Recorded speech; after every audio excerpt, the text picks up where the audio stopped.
Good evening, everyone. Welcome to week 5 of cybersecurity management. And we are almost halfway through, right? So because we have about 10 or 11 week of teaching content, and it's already in week 5. And I hope that you have submitted assignment 1 without any problems. Is that correct? Is that correct? How was your experience with assignment 1? Anyone want to share those story? All good? Okay, great. Yep, and I think assignment 2 is just around the corner, right? So 2 weeks, and then it will be due. And from a quick look at assignment 2, it look like the content of this week is very important because assignment 2 asks you to develop a user training program, and this is one of the focus of this week. Okay, Daniel share his experience with assignment 1 is that enjoyed exploring the ethics of paying cyber ransoms in assignment 1. Okay, cool. So the ethics of paying is mean that you decided to pay at the end. Did anyone decided not to pay? I mean, now you submitted the assignment, so you're free to share.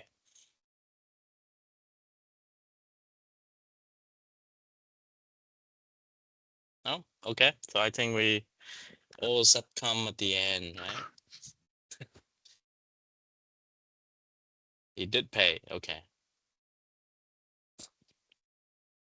But did everyone agree with his action? That I mean, if you were him, then would you pay?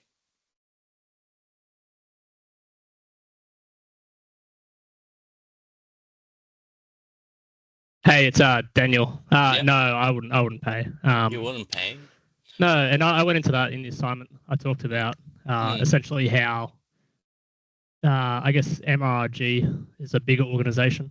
They Okay. have more resources than some smaller organizations. When you at a high level, when you pay a cyber ransom, you're funding cyber criminals who can then use those resources to then potentially attack smaller businesses who can't afford to pay. So you're just creating a death spiral, basically.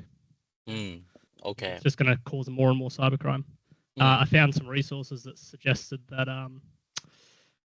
companies that had cyber insurance were more likely to be targeted because cyber criminals actually find.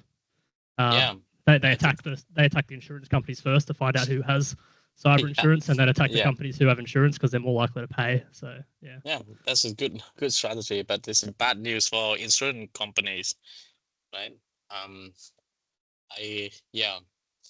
mean, I agree with our sentiment that paying them is actually funding their criminal activities, but I think it's not as always clear cut as that, right? There are some arguments against against paying, but I think many would pay because the risk may be too high. Maybe it disrupts your operation. Did you consider that in the decision too? Well, the assignment said there's only the problem was that the laptop stolen had private data on it for the client. So I guess if it's already in their hands and you can't take back that from them, even if you pay, they will still might return a copy. There's no guarantee that they will not do it.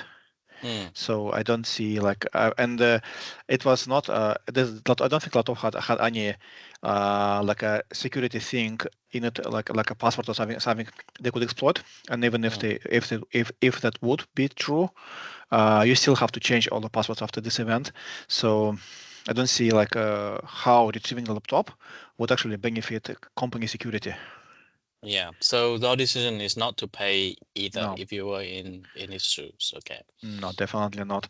I don't because in this case, first of all, mark yourself as an easy mark for them because they know you can pay, so they can exploit you again. But what I was actually puzzled with is that the brief said that they had security laptops. So it has to be hard to crack, but it was cracked in a matter of hours, because in a few hours already a hacker contacted the person with the owner with her own private photos, right? Which means either all laptops was not secure at all, or the hackers had help from inside somehow. Okay.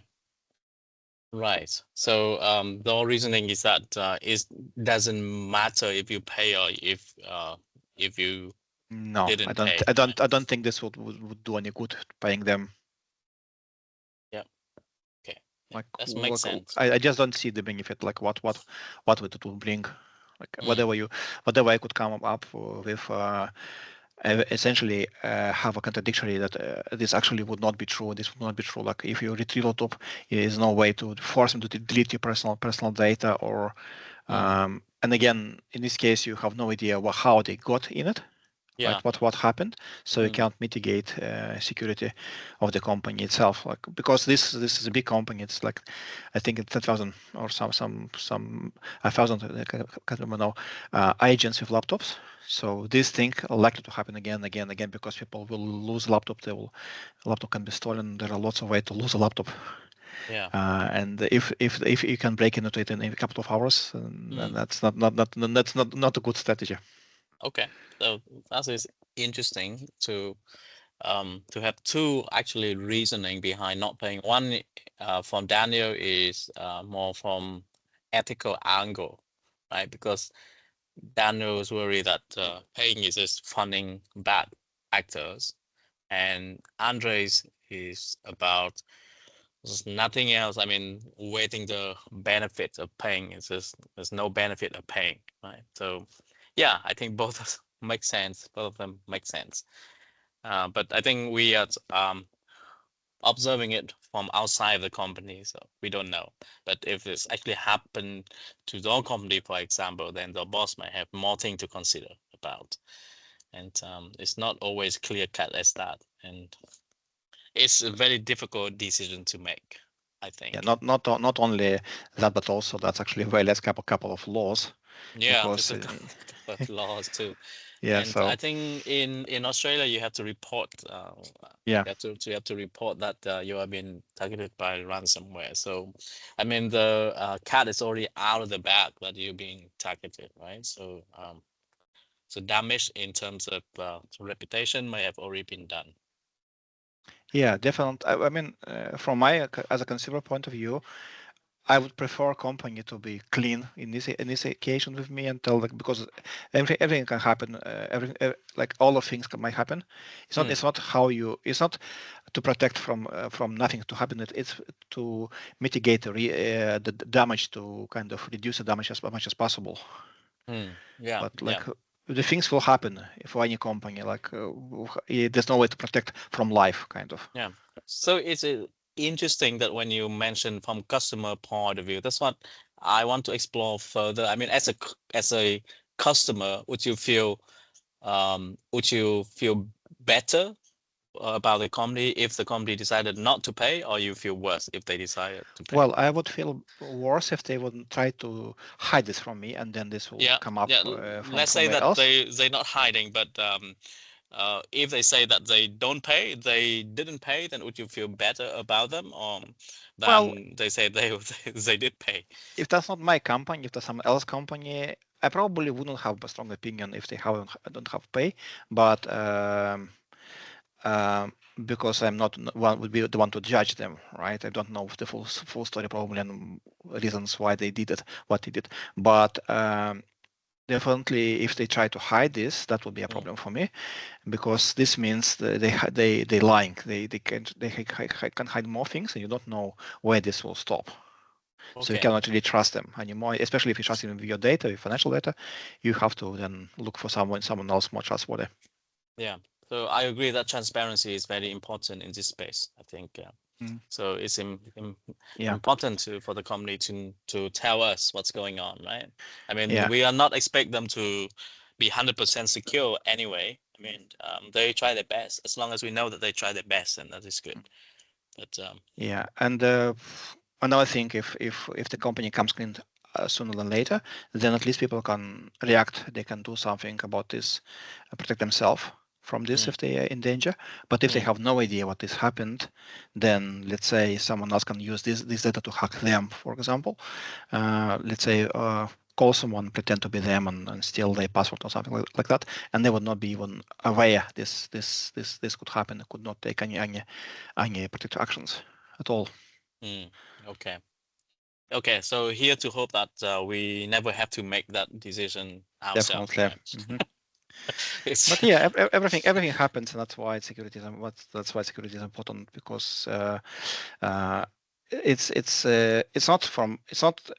it's not about protecting from everything, from every possible harm. It's about reducing the risks and kind of restoring system as much as soon if this happened. Of course, mitigating as much as possible possibilities for this. But you cannot protect from everything. Like regardless how good you are, there always will be something or someone who will who can break something, and like it's not possible to prevent this from happening in long term. Okay, that's very true. Thank you, Andre, for sharing the experience. I think it's very interesting, because we often too quick to judge about the decision of the management, right? But I think they are very smart, and when they make the decision, they actually consider a lot of factors, and whether they decide to pay or not to pay. I'm sure there's some good reason, and they do I mean, they must have weighed all the benefits and the costs for that decision. But yeah, so that's very good. I'm glad that you guys enjoyed the content of the assignment, and I hope you will do the same for assignment 2 as well. Okay, so our assignment 2 is as I said, relates strongly to this week content, and this week content is about security program. Okay, so the word program here is quite important, and I'd like to pause here and to discuss it a little bit. So in week 3, we talk about developing cybersecurity plans, right? We emphasize like why it's important to have a plan, and what sort of what sort of step that you need to do for planning, like how do you plan to plan. But why do we still need a program? What do you think the difference between a security program compared to a security plan? Why do you need to study a program if we already have a plan? It's a cybersecurity plan. What do you think? Well, the plan is a specific course of actions. How do you execute? And the program is basically, in this case, I think if you're talking about a training program, right? It's about what? What program? Training program, right? Training program. Training. Oh no, this one is more the program. So it's not about training. There's no training word in the title here. It's about security program. Okay. So what do you think the main difference between a security program from a security plan? Well, I don't know. Yeah. Okay. Yeah. I mean, this it's good to think about. But anyone else have a comment, an insight in this? I mean, if you have attended the lecture yesterday, then I think some of the slide in the lecture may have already covered this, right?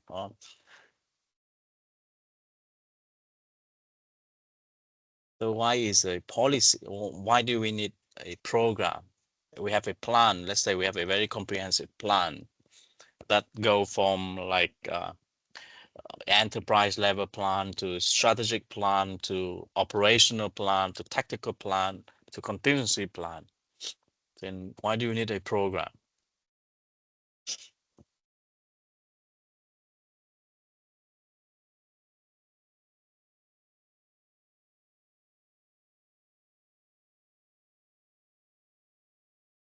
Okay, so okay, so there's no comments here, so I think I would just give it a shot here, and by saying that the plan is a plan, like a blueprint, and the program is the implementation of that plan. Yeah, so the The plan is basically outline what you need to do, and the program is actually the implementation of that.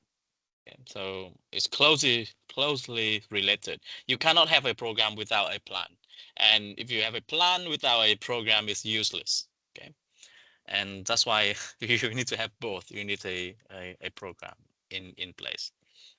Okay, so I saw a question here, and I think I will I will answer the question later. Let's quickly recap the content for this week first. So just to put it into into context first. Just want to remind everyone, is a program, remember, is a implementation of a plan, right? So it's all linked together.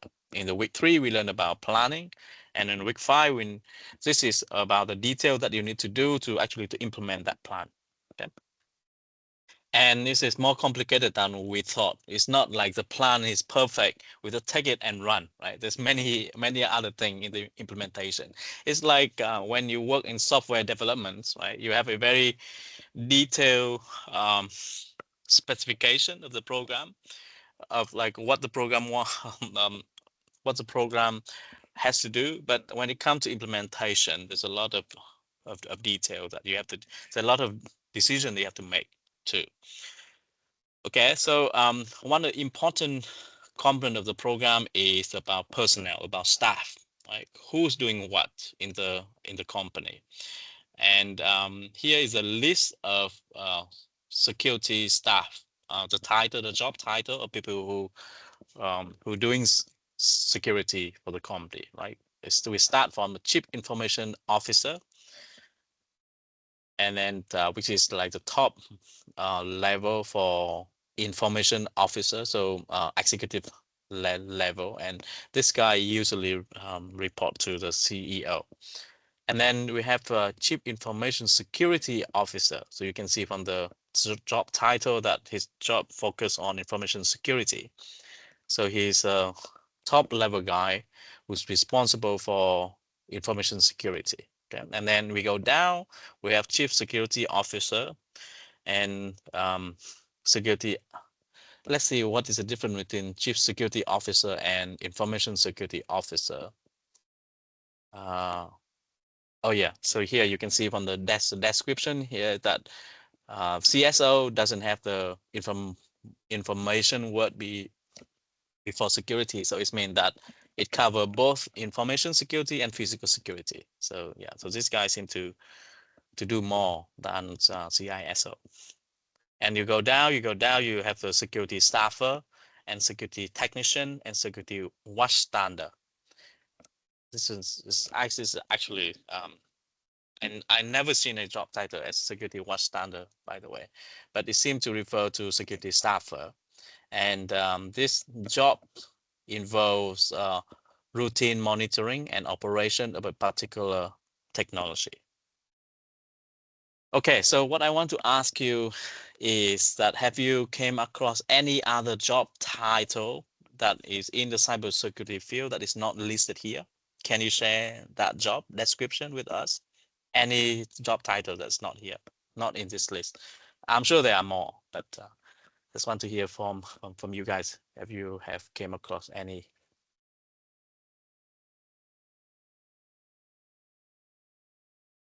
I mean, like just in information security or just like in a tech company? In cybersecurity, yeah. Anything to do with cybersecurity.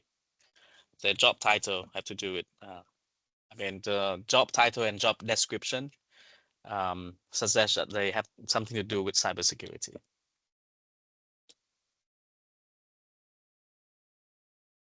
Yes, Connor?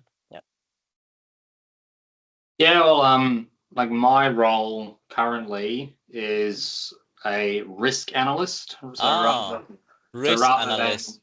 Rather than just security, because like the security one there, I guess security analyst or security technician can be pretty synonymous because they're sort of, they're all very technical based.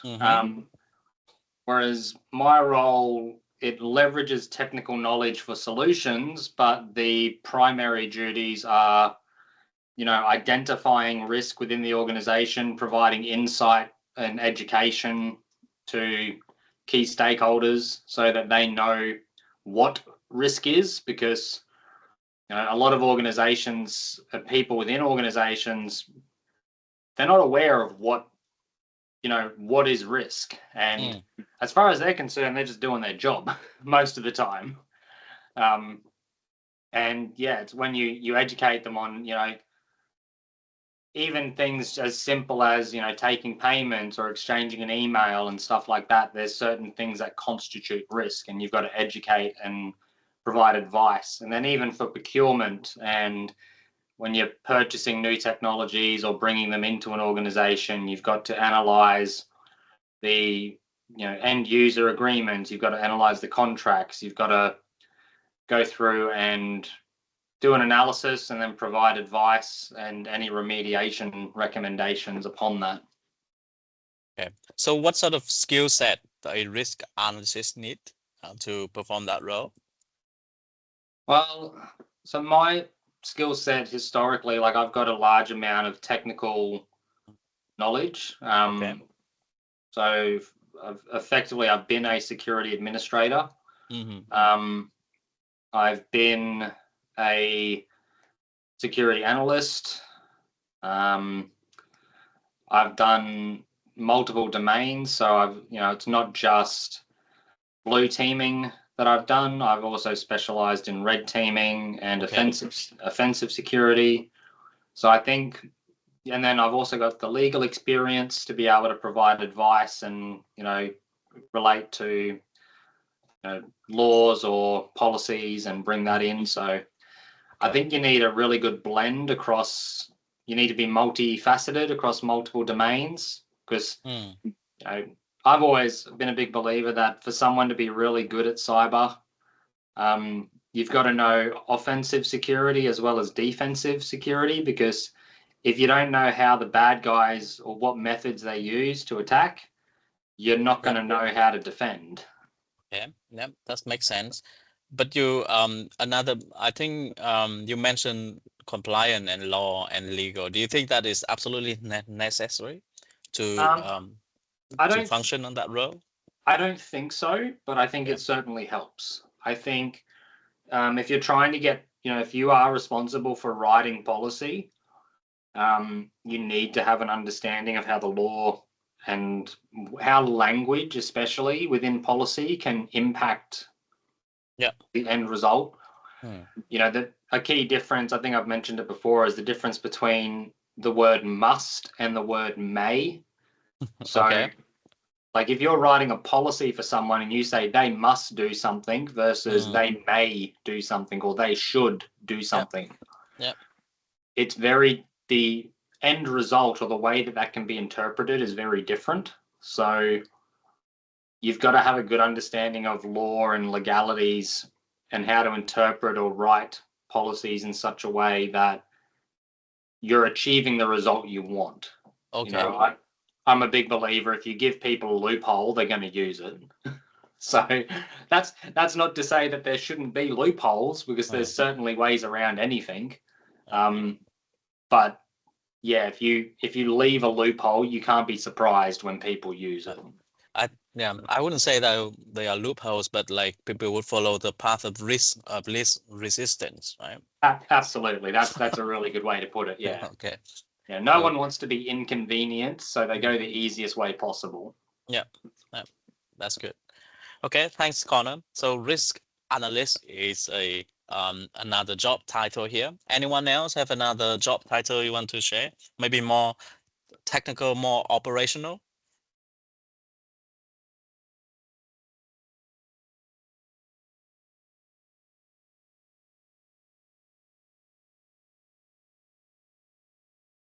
It's look like we all have a job now, so no one is looking in the job market to see like what job are available to us, right?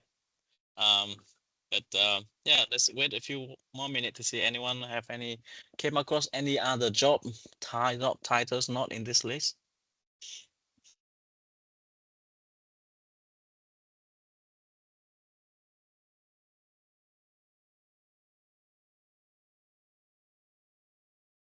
Have you known anyone that worked more on the research side in the industry? But what would be their job title then? More on the research and development side, not on the operation side.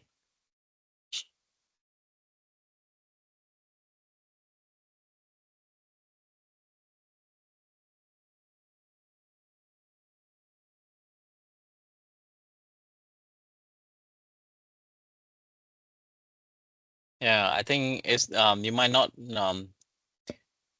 come across them very often because only I think big company can afford those roles. Like what I'm referring to is like vulnerability researcher. So sort of role like malware researcher in the company that actually try to assess whether the company is vulnerable or not. Some of the software stack are vulnerable or not. But yeah, those are very deeply technical roles, and as I said, only big company may be able to afford them. How about some operation role then?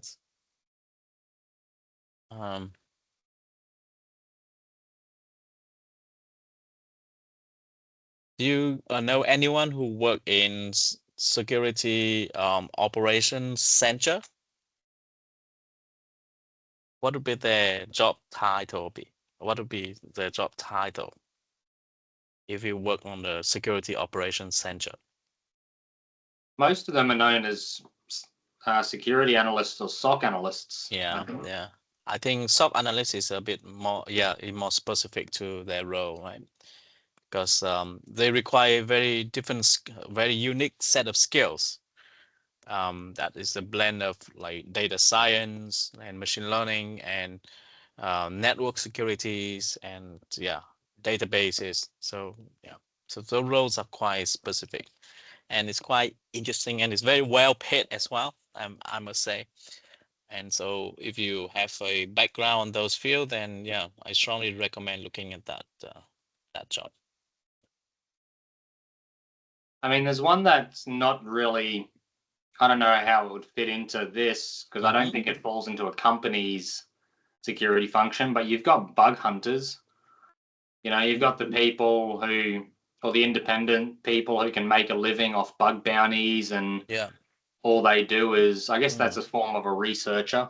Yeah, and I think that targets are more like third parties, are more like an external service or external system. So I don't think many companies can afford them, those bug hunters, to pay them, to retain them as a full-time employees. I mean, even like big company like Google or Microsoft, they hire like the best hacker to protect their system, and more on the defensive side there. Okay, but I haven't seen any advertisement for company that hiring bug hunter yet, but I think it might be coming. Okay, so let's move on to talk about, I think it's what we call it, functions, cybersecurity functions. Okay, so there's a many different like job that the cybersecurity program would need to address, and they include many things like risk management, risk assessment, system testing, policy, legal, and network security admin, compliance, system security admin, vulnerability assessment, threat assessment, planning, measurement. So, I mean, you can give a different job to different people doing every single item in this list, right? So, for example, you can give a job title of risk analyst for people doing risk assessment and risk management, maybe.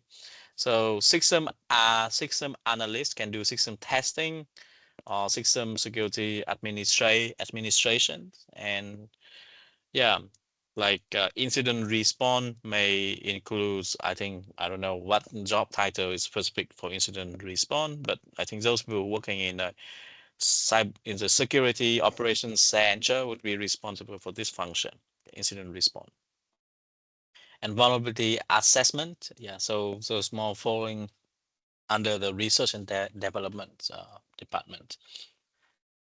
Okay, so this variety of function can be grouped into 4 areas. The first one is function that performed by non-technical staff outside of IT. Let's take a pause on this and see, out of these functions, which one do you think that can be performed by a non-IT person, outside a non-technical and non-IT person? Of course, I can identify other function related to cybersecurity as well, but from what you identify, what function you think doesn't require an IT background? Well, legal stuff, compliance. Yep, I agree. So legal assessment and compliance. So where do you think they come from in the company? Like, so if not from the IT department, then where do you think they come from? Which part of the company? Lawyers, management. Yeah, I think some companies have the compliance department, right? Law and compliance. Yeah. And yeah, they come from there. It's not from the IT department. Yeah, so I think this category is easy to see. The other category is function performed by IT staff, but outside of cybersecurity. I think this is interesting here to see like the non-overlapping part between cybersecurity and IT. So this category, as you say, performed by IT staff, but who may not be in cybersecurity department. Which of these do you think fall under that categories? Belong to IT, but not necessarily belong to cybersecurity.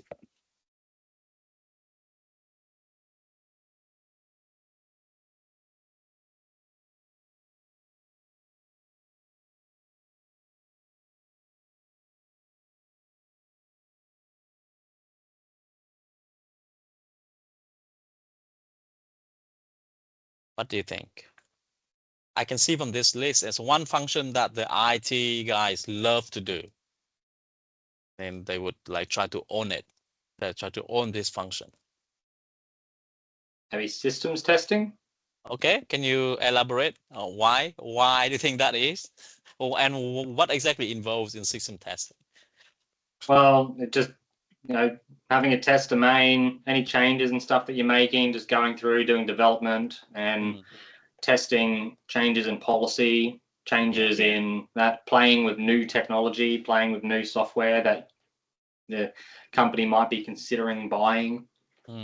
Another thing too, I think that's now sort of moving away from cyber as a whole is centralized authentication. I mean, identity and access management is now becoming a category of its own because it's such a complicated issue now, and because you've got authentication across so many different parts of the IT stack. Even under the Sophia framework, which is the one of the training frameworks, or the qualification and competency frameworks, they recently did an update this year, and they've segregated identity and access management now into its own competency, because it's recognizing that it's such a large component that it doesn't technically fall under cyber as a whole. But I mean, by splitting it into identity and access management, do you think both of them fall under IT, or I think only the identities stuff fall under IT, right? But the access management maybe fall under cybersecurity because it's quite security related, right? You don't want people to gain access. Well, maybe, but the thing is, it's like, it's the difference between a sysadmin setting someone up on Active Directory or on Entra versus a cybersecurity or someone who's doing the risk assessment, then defining what is appropriate, or doing an access audit and coming in and determining that someone's got access that they shouldn't have. Yeah, because I think I agree with you that this authentication is really important across the IT stack. Because imagine you are a new employee, so when you first come in, you have to talk to the IT department, right? And the IT department will have to add you in and things like that. So they will interact with this system a lot. But I'm not sure whether they should be like the owner of this function, or they be the user of this function. In the sense that yeah, they are like the admin user of this function, but underneath it is owned by the security department.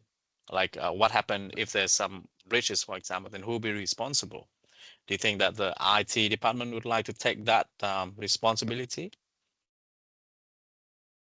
Yeah, well, that's where it starts to become complicated, isn't it? Who's the delegate? Who takes the? Who's the risk owner in that scenario? Yeah, yeah. But yeah, I agree with you that and anything that is used across the stack, then the IIT department would like to be a major owner of that technology. Yeah, Daniel. Sorry, yeah, I was going to say I had a recent experience with that where our more technical cyber guys came in and injected some firewall policies. To what system? Just yeah, one of our networks essentially. Okay. And then we had a key application that we didn't notice had failed at first, but 3 days later we started getting some behavior, and then we noticed that they'd blocked something that was reasonably important. So, yeah, normally we would take ownership of our something slipped there, but yeah, so that's just why we. Okay, so the experience they inject security rules without consideration of the full system. If that, they might see a CVE and then just act. I see. Rationally is the right word, but maybe just knee-jerk reaction. They inject something without us being able to. Yeah, but I think the fact that they could inject that patch mean that they have the full privilege to do that. Right? So it means that they did not get to ask. They did not need to ask the permission from the IT department, for example. So it means that they seem to be the owner of that system. Yeah, it wasn't the smoothest process. Okay. So any who can just come in and do anything to the system mean that they are the owner of that system, I think. Oh, I would argue against that, because it was through one of our guys as well, so it just sort of slipped through the change process. But yeah. Yeah, I would definitely argue that if there are a system admin in a company, he probably wouldn't like someone else tampering with the servers and networks security. He would be either participating as well in these changes or doing it himself, even on documentation, or at least have some sort of a log when everyone has to record whatever they do to the system, because otherwise it will be a nightmare, especially if with complex network, complex firewalls. If someone changes them, to find what being changed and where sometimes can be really challenging and can be can create lots of problems which are hard to detect. Yeah, in this case, it was good. The change was documented. It just wasn't managed very well. If that makes sense, it didn't go through like a sort of process. So yeah.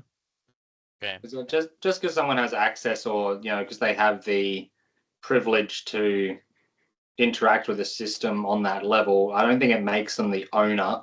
A key example is like your security operations staff. The majority of them are going to have the ability to interact with Exchange online, to perform search and purge queries, to read every single email coming through the gateway, to interact with that and put in block lists and stuff like that as a part of their duty. But a big part of working in the industry is the ethics of just because you can doesn't mean you should or that you're allowed to. Most of people in cyber will, to give an example, I started at a new job a couple of years ago. First day, I was given God access, God accounts to the domain, because as a cybersecurity responder, that's the requirement of that org that I was in, that they needed anyone in cyber to have that access in order to perform their duties. That doesn't mean, though, that I'm allowed, or that I own that system, or that I'm allowed to go and do whatever I want with it. See. And that's where you've got to have a level of trust. And it's also why under the PSPF now you've got so much vetting in place, so that when you hire people, you're making sure you're hiring good people, because more than likely you're going to give them God access pretty much straight away. Yeah. I mean, if you have a very clearly thought out plan and like you can sort of like split out the function very cleanly, then I can imagine that there could be a way of separate the privilege, right? But in most cases, I can see a lot of overlapping here. And as you said, is you need that to get the work done. And of course, I mean, another way to get the work done is to go through the level of approval before you get access, right? But for the sake of convenience, so a lot of this, like yeah, well, that's now why we've got we've got PAM solutions now, privileged access management, and we've got just-in-time access, so that people don't need to have those credentials all the time, and then you can have it so that you can raise like an example is CyberArk, which is a PAM solution, where when it's put in place, what can happen is, say you need access to have admin access on a server. You put in your request, your manager gets it, they approve it, it automatically generates a account with a password, signs you into the server in question. You do the job that you need to do, and as soon as you log out, that account is disabled, deleted, and blown away. Yeah. Just-in-time access, it's a really good way, and you've got that approval process built into it. But the approval still need to have human in the loop, right? It cannot be automated. Is this automated? Some depends. Some of them can be automated. Others require approval.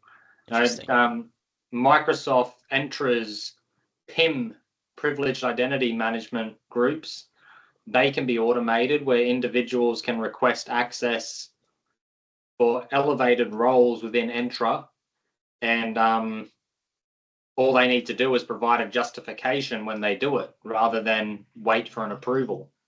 Yeah, I see. Yeah, so the technology is catching up with this. I think there's many useful one, as you said, to separate the identity from access, and there's many tools to facilitate this, like just-in-time access and privilege. And important to destroy it as soon as the job is done. And yeah, I mean, this idea of privilege separation has already been one of the principles of good cybersecurity, but it's really hard to implement, and that's why only up until recently you see technologies like that. And yeah, I mean, it's known, it's a good practice to have, but to implement this properly is quite hard.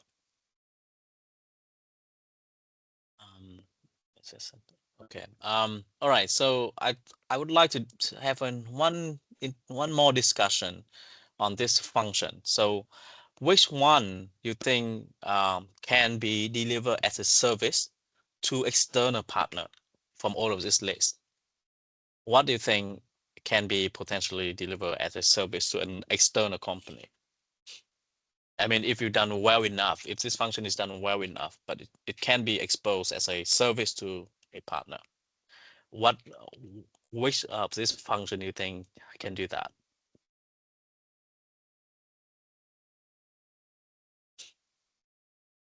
I think vulnerability assessments.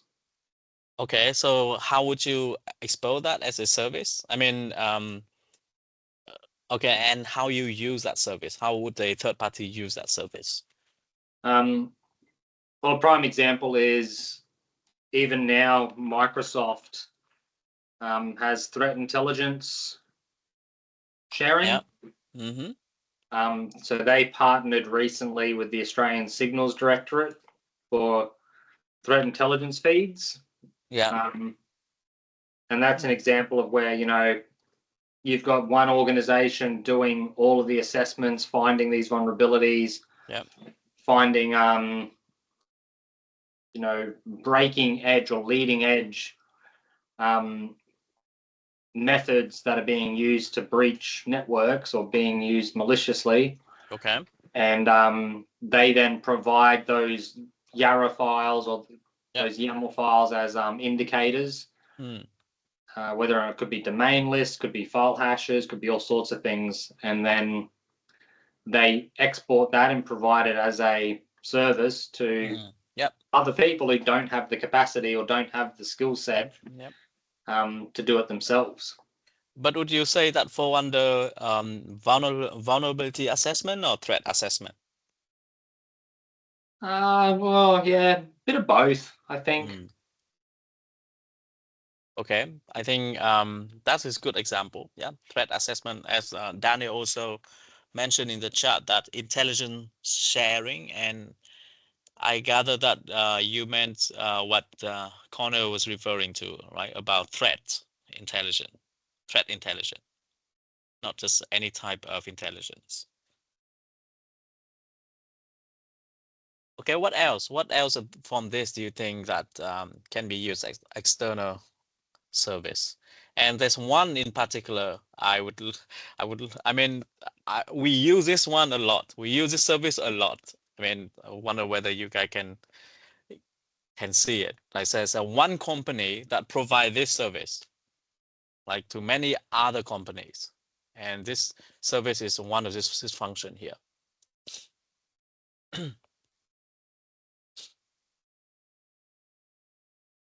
Okay, so Connor says SOC as a service. Yeah, okay, yeah, some company that does this too. That's not what I have in mind. There's one function in this list that is very popular. I think we use this almost every day.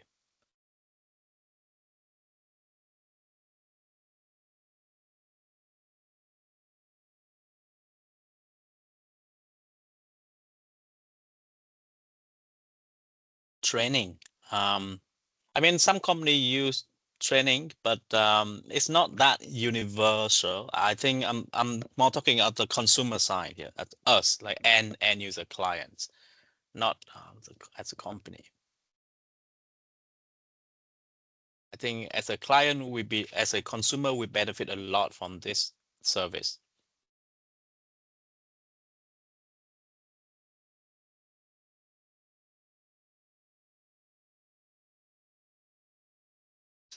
Government policy or something like that. Policy.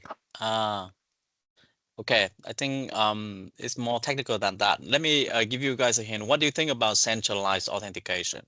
What sort of service that a company can expose as a I mean, how would centralized authentication service work? I mean, how would a company like export this as a service? Andres, yeah, you want to talk more about this? Yeah, would be the one. Yeah, like an example that we use every day. Google authentication or Windows authentication, when you can basically put it on your website and use it as a third-party out provider. Yeah. Besides Google, is there any other? There is what's it called, like 2 hours or something. There's a bunch of those actually. Is it 2 out or? Like the authentication. I forgot the name actually. I was using it with my project a year ago, but I couldn't find out what's its name. Yeah, Deacon is also using that, but it doesn't. They're using Windows Hello thing for that. Yeah. Yeah, so what I'm referring to here is like some of the identity service provider like Google and Facebook and even GitHub too, right? So you can, for example, if you log into a new service, you don't have to register the account anymore. It's called Out0. What is that? Can you it's a Out0. It's a service, a paid service, which integrates a bunch of like that. It integrates a bunch of projects like Microsoft, Google into one service. Basically, you can drop the widget on the site, and that's all you need for authentication. Oh, okay, that's very convenient, right? So yeah, and also they provide user management for you as well in the system. Yeah, I mean, there's a service that you can use to provide login to user through all of this too. I don't know what is that called. What is this?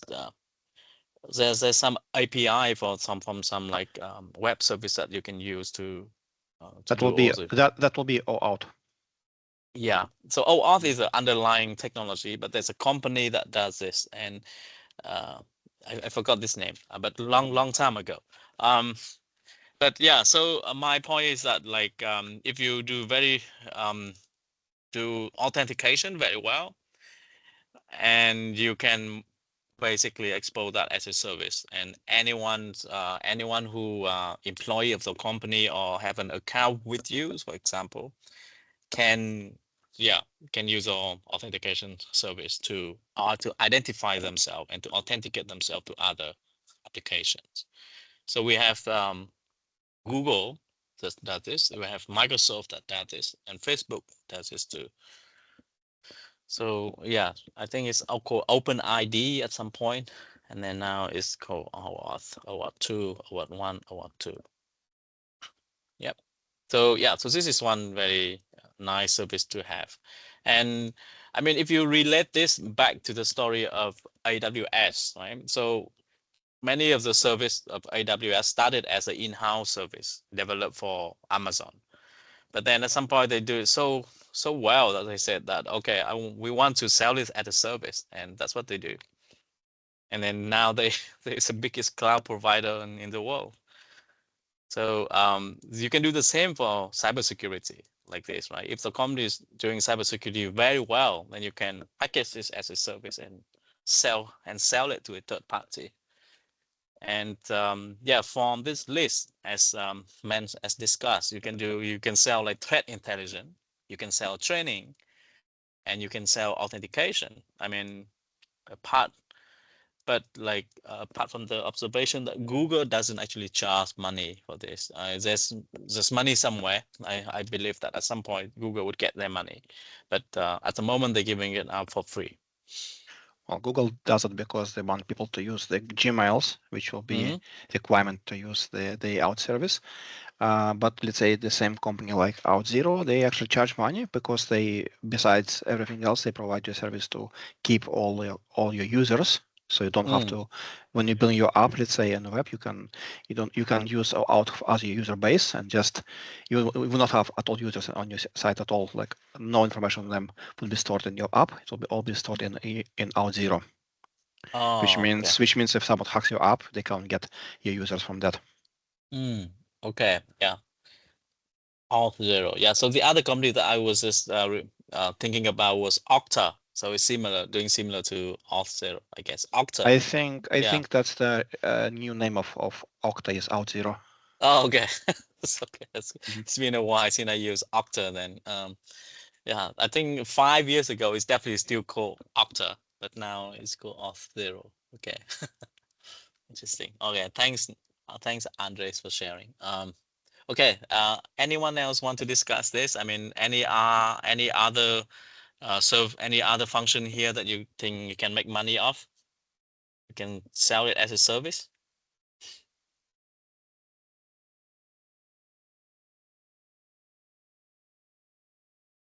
I think another potential here is incident response, right? If you have a very good incident response team, you can hire them out. I mean, you can rent them out to other companies too, because this one is quite complicated. It has a lot of you need a lot of domain knowledge, and yeah, if the team is doing very well, then I think you can export it as a service. Actually, if you try to build let's say a React app, even a single page app, but with user management, it's surprising, but you basically have to build twice as much just for manage users as the rest of the app usually, because you have to build all of these functions to password restore, password reset, user management itself for the administrative. So lots of things which kind of you don't really need if you just want an app quickly on the internet. So that's why the systems like this one comes very handy, because it saves you time for development. Yeah. But what do you think those systems gain, like Google and Facebook, what do they get? Well, they get people using their system because, first of all, people have to have email now just to log in somewhere else. So they have to have Google or Facebook account, so they will use it. Second thing is, of course, they're getting some information about where people go and where do they log in. So that can be also useful for marketing purposes. Yeah, I think at some point all this information would come back to you in terms of target ads, right? In the it probably comes back. Yeah. So that's why whenever I log into Netflix, for example, then the next day there would be some ad from Google very relevant to Netflix, and yeah, it's just at some point there will be money. It's just like even though we're getting these services for free at the moment, but there will be money somewhere. Okay, so I think let's skip. I think it's very interesting discussion on the organization here. I think if I remember, Jamal had some discussion about the disadvantage of some of this model. But let's go to SETA, security, education, training, and awareness. And instead of like going into the detail, let's stop here and let's take a look at these three words: education, training, and awareness. What are their differences? I mean, are they the same to you? Do you think they mean the same thing in this context? Because if they are different, then the awareness program will be a very different form and different cost than a training program versus a education program. So can you pause here a little bit and think about what's the difference between these three: awareness, training, and education? It can get very philosophical, but let's try to take the context of cybersecurity and try to see their differences. Okay.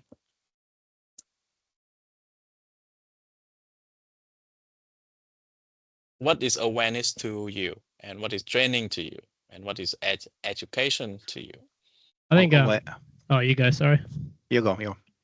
I was just going to say, I think awareness is probably just general recognition. Okay. Security risks.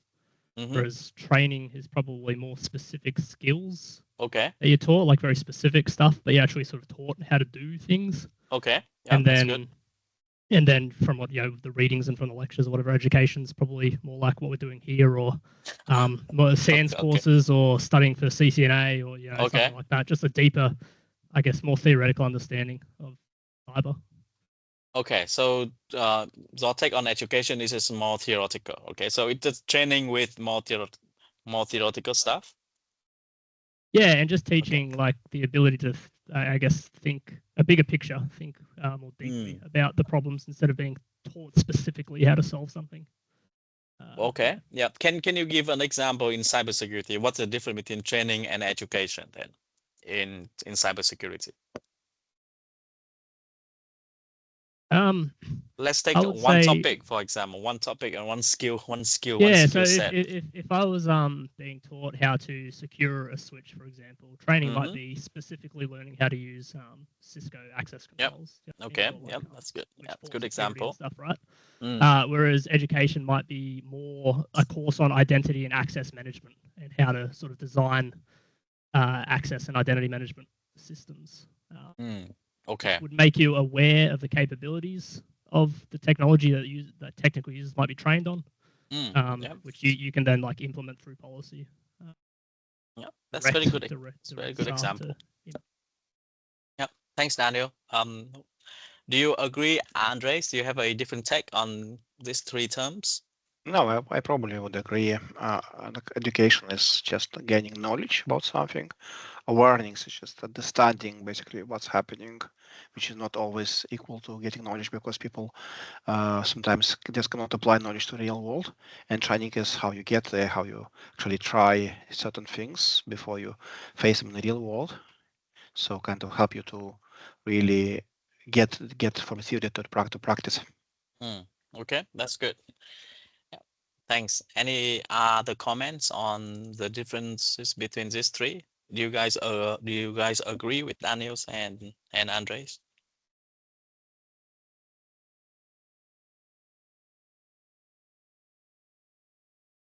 Well, I personally think that these sorts of programs are actually more targeted towards non-technical people. So education is more about getting them to know what security is, and just the general concepts. Training is best practice and how we in your everyday life, without being a technologist or a subject matter expert, how to use the technology that you have in your day-to-day life, like your mobile phone and stuff like that, in a safe way.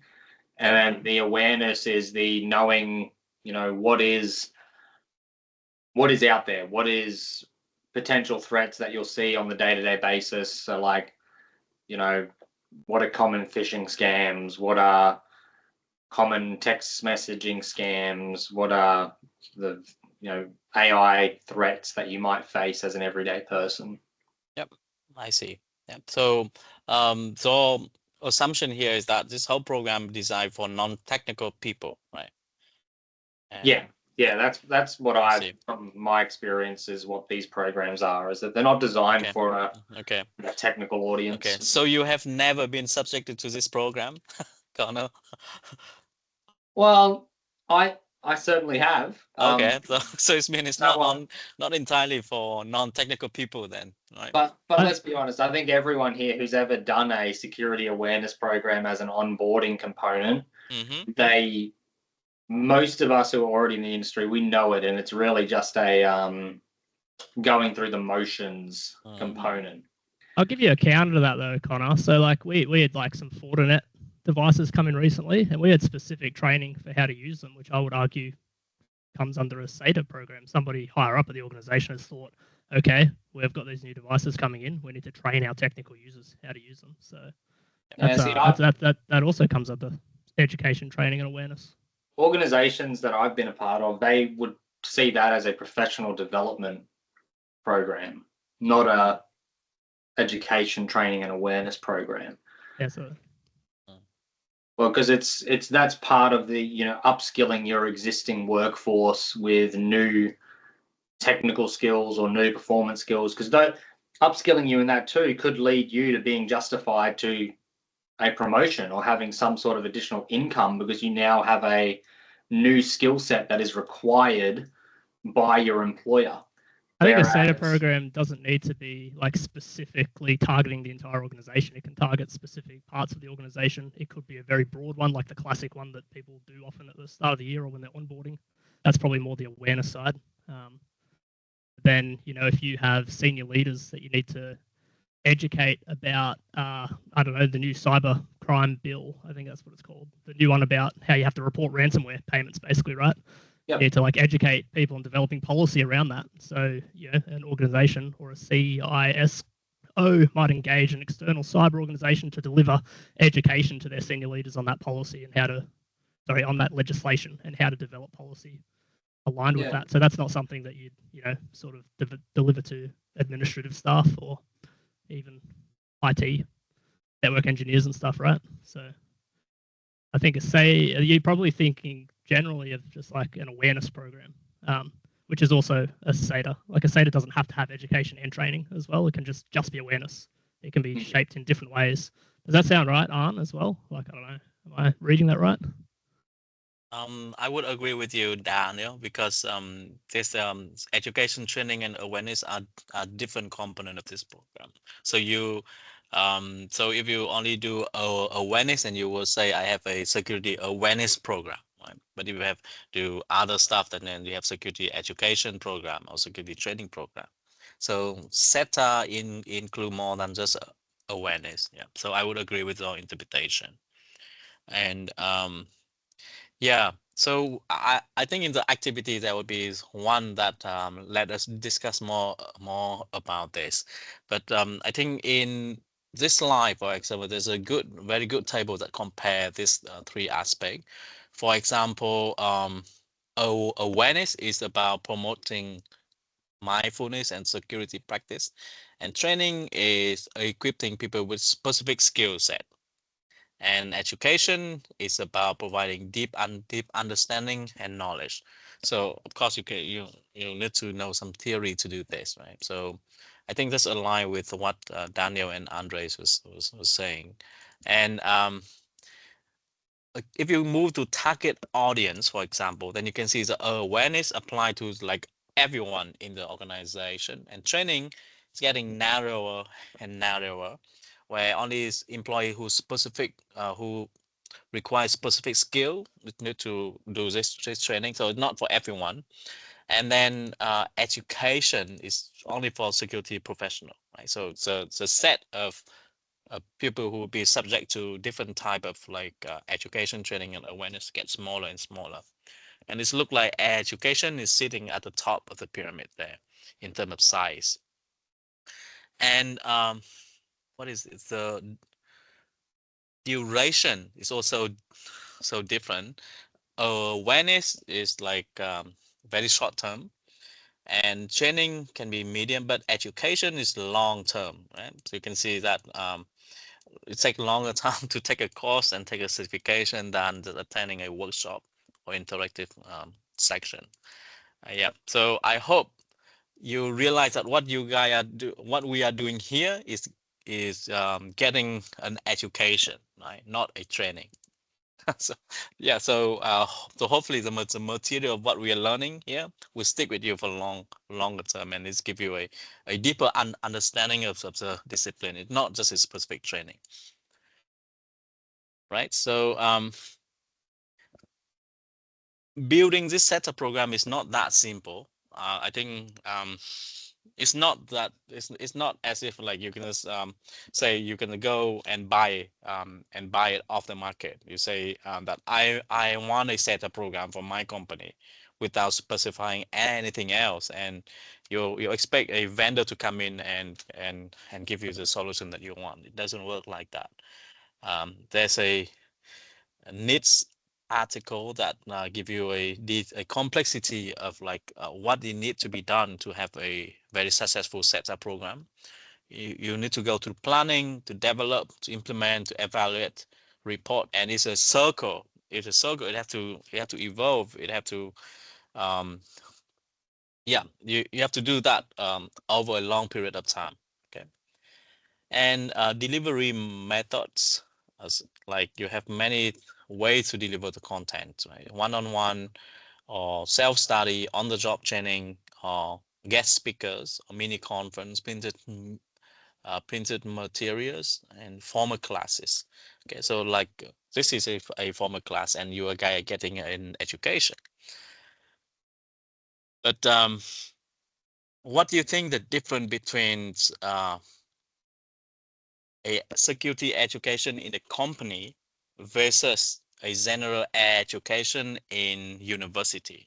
Do you think they're the same? Is it like the education, security education in the company is a very specific instance of university education in security? Like for example, here, do you think what you are learning here, like what we are doing now, can be part of a, I mean, we can just take this and then deliver to a company? Does it work like that, or SETA needs something a bit slightly different from university?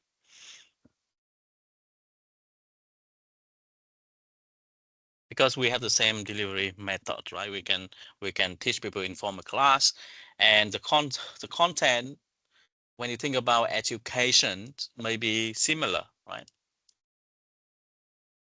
And we have audience like you guys have a very diverse background and have different role and different skill, right? So it's very similar to the enterprise setting.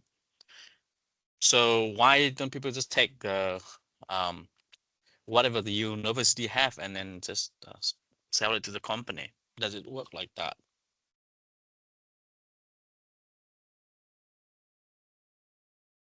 Well, I think it's something to think about, right? Because there are slightly different settings. I mean, education in the company is different from education in the university, even if you are like pursuing the same field, right? Giving an education in the company is somewhat easier than giving an education in a university. Okay, so I would leave that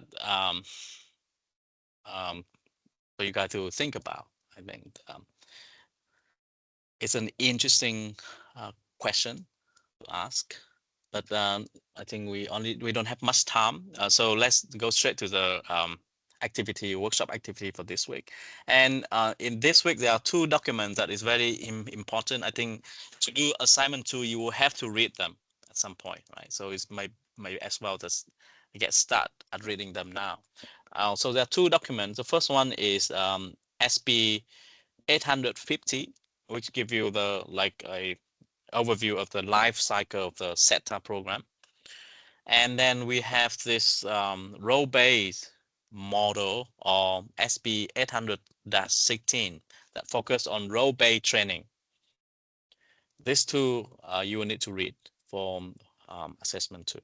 Okay, so first activities, there's a lot here, but what I'm going to ask you guys to do in the next 20 minutes or so is to read the chapter 5 of this role-based training methodology and understand what it is. Okay, so is this the same as normal SETA, or what is so specific about role-based training? Okay, why is this needed, and what is it like in practice? Why is there a specific standard guideline for this training? So this is the first activity. The second activity is asking you to think about what you would prioritize when developing an awareness program. Okay, so what is in the priority list to consider? That is the only question that I want you to think about for activity 2, so that we can discuss later. And activity 3 is going back to the ethics issues. In these scenarios, you are required by law to deploy a complete setup program, but you find out that it's too expensive. It's out of the budget, right? So what do you do? What do you do in this case? And so I hope that we never have to run into this problem, but let's think about these scenarios and discuss what you would do in this case. You are responsible for the cybersecurity program, and the law say that you have to have a complete setup program, but then you find out that deploy the complete one is so expensive, it's go beyond the budget of the current year. So what would you do? And can you tell us the reason behind the decision? Okay, so just a quick reminder for activity 1, please read chapter 5 and understand what role-based training methodologies is. Activity 2, what are the top priorities when you are tasked to develop an awareness program? So here it's a awareness program, not a complete setup program. And activity 3, what would you do if you don't have enough money to spend on the setup program, but the law require you to do so? Okay, so let's think about that for maybe 20 minutes. And then when we get back at 8:05, then we can have some discussion on this. And while you at it, if you have time, can you think about the question that asked by Hua on the chat, where he asked whether SETA is governance or policy? Yeah, I will have to think about that too, and then we can discuss that question later as well. Okay, so see you guys. So yeah, let's discuss at 8:05.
Okay, welcome back, everyone.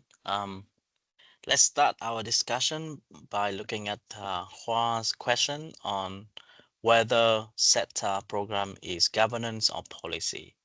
Let's start with that. Anyone want to discuss this question? What do you think? Do you think SETA is governance or policy?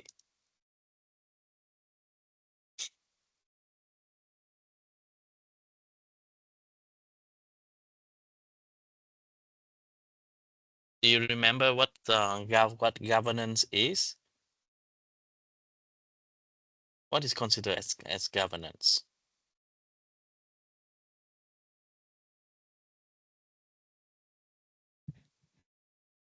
I think like the framework Yeah. uses.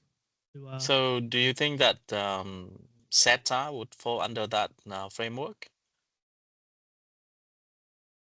Or is this better part of the policy? For example, a policy is specified that you no, need because I think a setter is like sort of used to like teach and actually like apply policy to a degree, right? So yeah, you'd write policy and then apply it. You'd use a setter. So okay, so you would that say would that that would be the governance portion, yeah.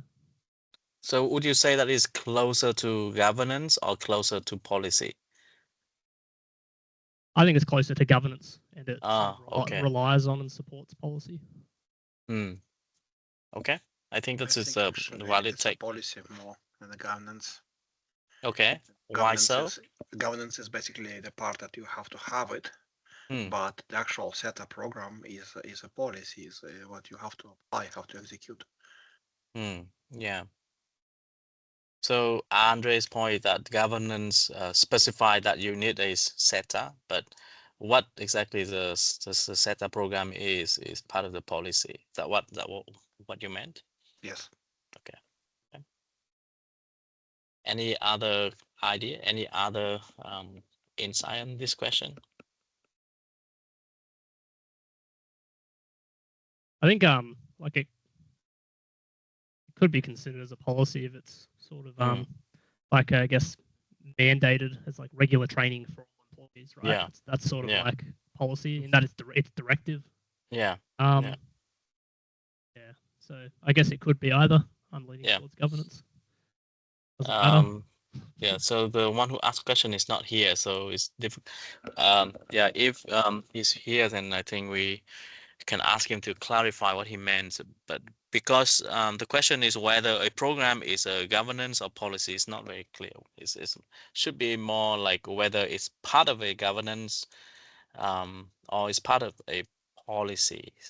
Yeah, we don't know exactly what it meant by this, but I think I would agree with Andre that it's actually closer to policy than governance, and because my definition of governance is about assigning responsibility, about like more about monitoring and making sure that people are doing their jobs, right?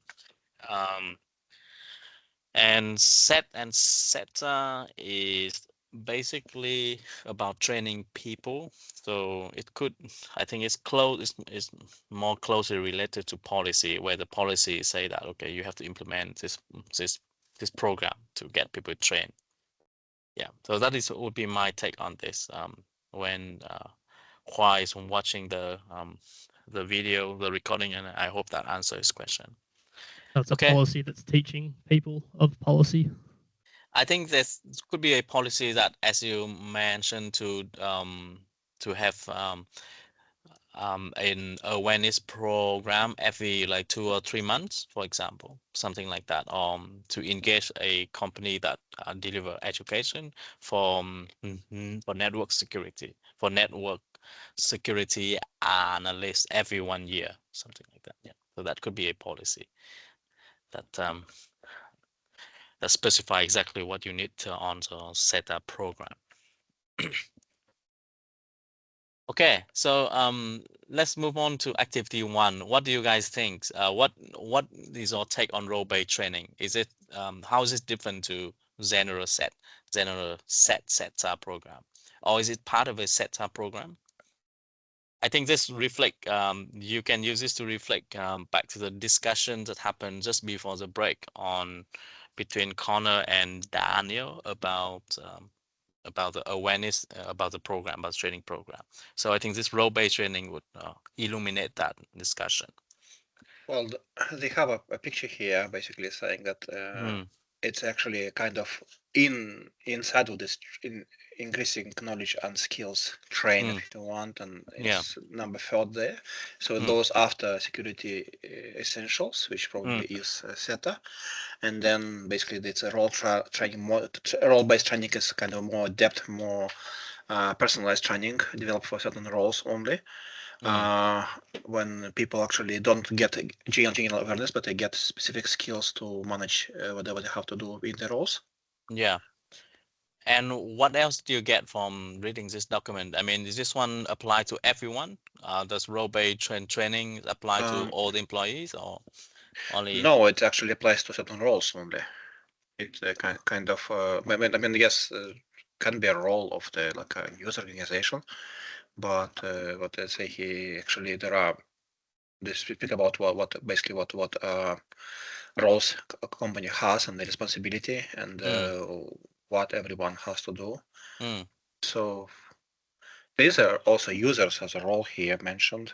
Yeah, but do you roll out this like role-based training methodology to all the roles, all the possible roles in the company? I guess it depends on the needs of the company. It seems to limit it to management, cybersecurity, and IT specialists and training professionals. I was struggling to find anything on general users. Yeah. But I thought it was pretty limiting there. I thought. Yeah. But yeah. Yes, Connor. Yeah. I can give an example of one where it applies to general users. So if you refer to the Essential 8 and its recommendations under the ISM and the ACSC's recommendations on targeted training as well, anyone, for example, who has access to a shared mailbox, they're meant to have at least a publicly facing shared mailbox. They're meant to have targeted training. Any staff members who deal with the processing of any form of invoice or financial documentation, where they're signing off or they're passing invoices on, they're meant to get role-based training for business email compromises and specialized phishing training and all that sort of stuff. So they can, that's your finance officers and your service desk, or your customer service officers, those sorts of staff. They're meant to get role-based training as well, especially around social engineering and phishing. Yeah. But do you think this is expensive to do? I mean, there's so many different roles, right? And I don't think it's cheap. It's very cheap to adopt. Yeah, absolutely. Yeah. Absolutely not. It's not cheap at all, but you've got to identify your high risk roles that are more susceptible to getting exploited, I guess, or getting targeted. Because even your executives, that's your spearfish, your whale fishing there, or your whaling. Yeah. Because they're going to look at those and go, those are the big dogs that we want to get. We want to spearfish them and target them as much as we can. So it's about targeted training, and they define the target in terms of roles, I guess. That's a good, that's a good way to think about this. You're looking at people's role description to identify, would you leverage that person in an attack? As a social engineer, would you be able to leverage that individual to exploit something, whether or not it's getting money transferred or even your service desk, your IT service desk now needs to get specialized social engineering training because they're so customer focused. They're trained to assist people all the time, and they're trained to get the job done quickly. And there's a lot of pressure on your service desk to get things done. And they're easy to exploit because they have a customer-focused mindset rather than a security-focused mindset. Yeah, yeah. I agree. Daniel, do you want to add more to what Connor said? I guess all I'd say is that organizations are generally resource limited to a degree, right? They don't have unlimited resources. So in whatever program they're designing, if they want to target specific roles, they're going to have to consider which role they need to prioritize, basically, and then make the resources at that. So if you had a lower risk group, then you might just target them with general awareness training that you target the rest of the I guess with. If you had a good thing about this, you might educate them. The good thing about this framework is that you can make the priority clear. I guess, by clearly saying that, okay, this role are important, that role is important. That's why we focus on them.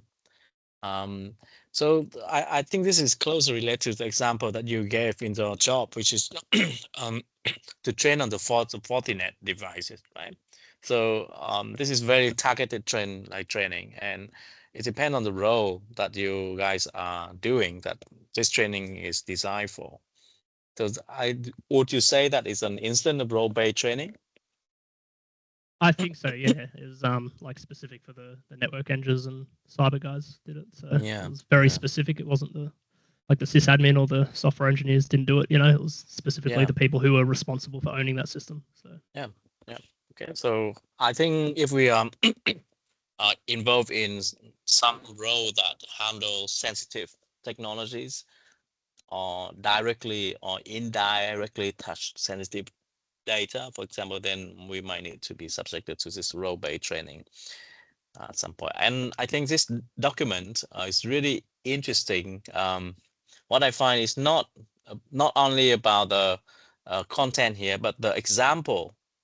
Where is that? The example that they have depend on the function. For example, they have some function here, and they give an example of some of the training. For example, if the role are this, then some of the example of the training that can be done for you is like have to meet this learning objective. One example is SIG admins, for example, security provision and develop, right? So anyone of this role, like compliance, software assurance, engineering, you will need to do role-based training, and this role-based training will need to be able to train you on a set of skill. And this skill, for example, conduct assessment and integration process, support prototype, and what is this called? Code review, develop, write code. Something like that. Validate security compliant. So so this is a very good example of what a company can do. Yes, Daniel. I was just going to say this document specifically seems limited to just that sort of manager, technical and training roles, though. Is that right? Yeah. Like it doesn't specifically go into how you would, what sort of skills you teach an administration staff, for example.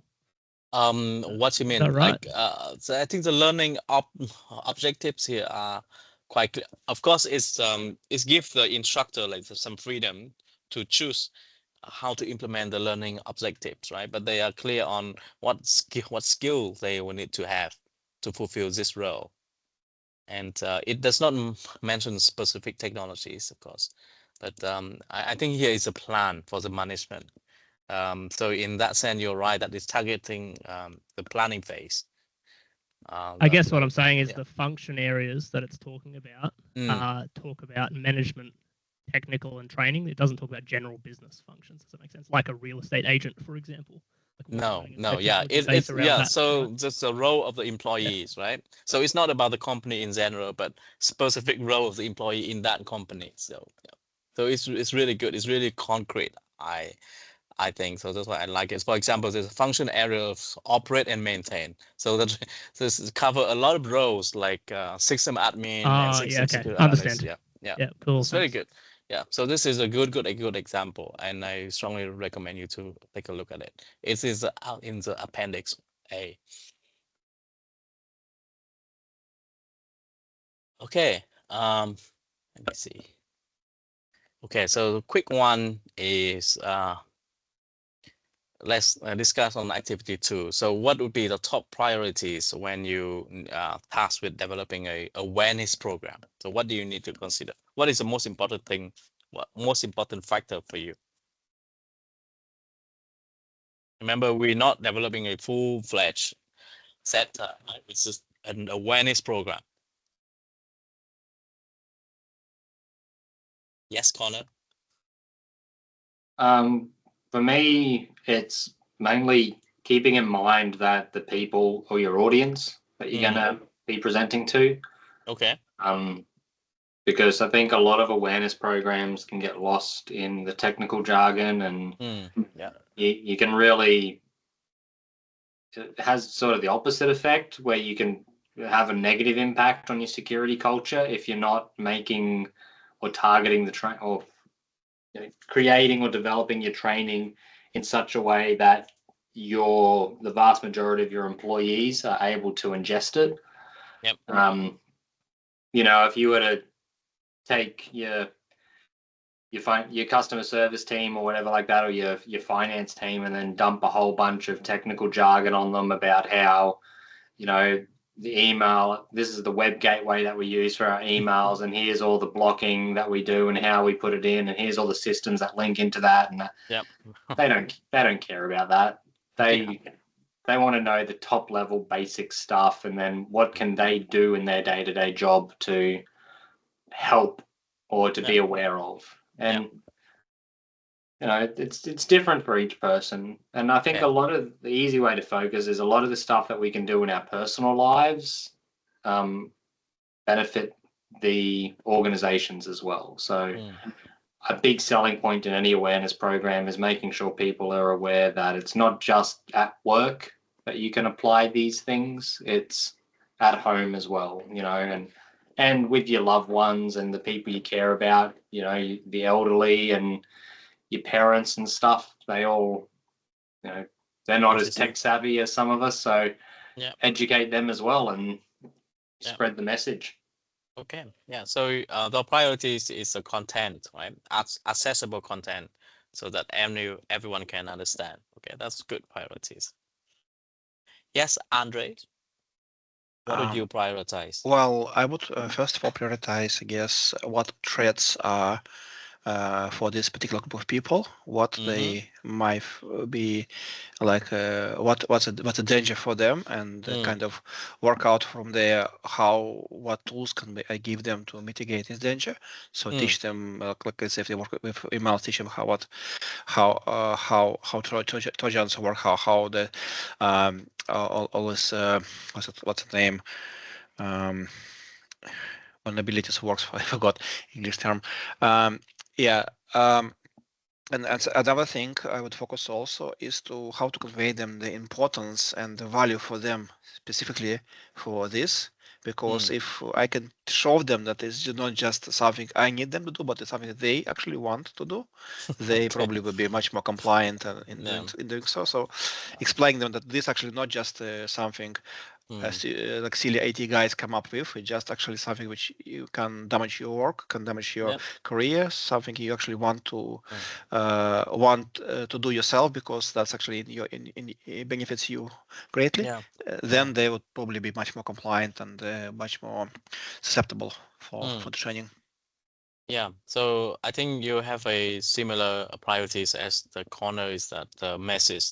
Yeah, the message have to be accessible to everyone, right? Everyone have to. Definitely we have to think about what they can and cannot do before they give them. We don't have to expect from them something they're not meant to, not in the job description. But at the same time, the truth is we cannot build a system which will be completely secure without making people doing the right thing. Yeah. So awareness is about, I think the main goal of awareness program is about reaching as many people as you can, right? About coverage. It's not about depth, but it's about like hitting as many people as you can. And so I agree that communications is a top priority there. It's a message and the way that you communicate it to the mass too. I mean, I think the best way that a awareness program could work is just by printing some poster and stick them on the hallways. I think that was like the first thing that that come to people's eyes when they walk into buildings, for example. It's hard for them not to notice some big poster, and that's seem to be quite effective too. But any other priorities that you can think of? You guys think money is a problem, is a priority that you need to consider too? One of the important factor, budget? Yeah, of course, budget is important. One thing I probably would say about budgets when evaluating them, it's probably the similar discussion which was with counter missile systems when people compare, let's say, the some drone price with the missile which meant to shoot at price, and say like it's not economically viable to shoot a drone cost, let's say, $1,000, with missile cost $1 million. But the truth is you have to consider the potential damage this drone can do, and how much money will be lost in this attack.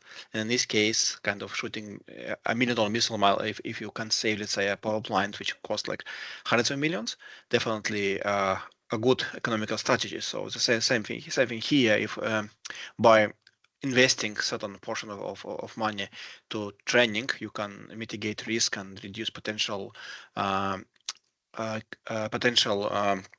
losses because of the security issues. That definitely is worth doing, and I would try to convey this to the management, obviously. And of course, you have to think like if the it has to be, of course, within the company budget, with the company reach. Not every company needs expensive training, but always definitely there's a room for that for every company. Yeah. I think without the budget, it's pretty without a budget for awareness campaign, it's pretty hard to make it effective, right? Because for example, you can always send mass email at no cost to everyone, but I think people will just find it very annoying, and not many people would read mass email that is sent to everyone. But if you have the budget, you can like personalize a message, for example, and make it much more effective in that way. Yeah, I guess so. Again, I would expect like people who work in the industry, they were new this thing from the previous companies, because like everyone teach them about this, as I say, same thing everywhere. But I myself faced a situation when one employee just opened attachment with the virus and tried to encrypt my server with that. And when we asked him like, why would you do that? That's clearly was a virus. He said, I thought it might be important, might be in voice. I see. Yeah. It's yeah. I think it's best to prevent those things before it happens. And so I think in that case, I think the employee needs more training. It's not just awareness. I think to more training to distinguish between like so what he thinks is important and what can be scam, can be a virus. Definitely. Okay, all right. So I think we run out of time. Thank you everyone for the very fruitful discussion. I learned a lot from the experience. So yeah, so we can end here, and I will stop sharing now. I will see you guys next week. Then have fun reading these documents. I think it's very useful. Okay. All right. Okay. Thanks for the lecture. See you guys. Thank Bye. you. See you next week.